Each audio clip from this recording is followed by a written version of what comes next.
Assalamualaikum and welcome back to my YouTube channel. Anda bersama saya Syafiz Rohman dalam segmen Vlog Time. Okey, hari ni aku berada dekat Klim 2026 di Mintech KL. Dan aku bukan saya saja datang sini. Kita nak tengok booth J-Tour dekat level 1. Let's vlog.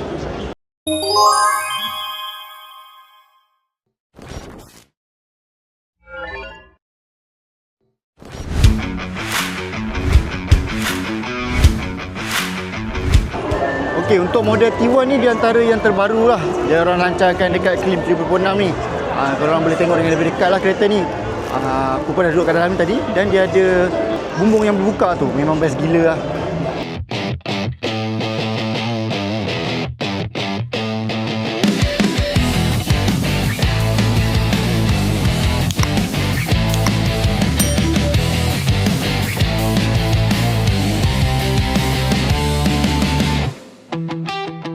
Alright guys, so aku dah settle dah dekat booth J-Tour ni.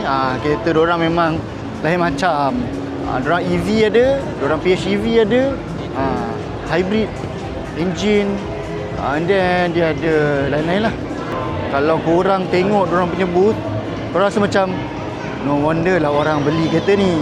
Okay, kalau korang nak tengok sendiri, korang boleh datang dekat booth J-Tour dekat Klim 2026 Mintech KL sehingga 21 Jun 2026. Jangan lupa untuk like, komen dan subscribe YouTube channel aku sekiranya korang first time datang kat YouTube channel Syafiz Rohman. Sehingga kita berjumpa lagi dalam vlog yang akan datang. Stay tune, stay safe. Assalamualaikum.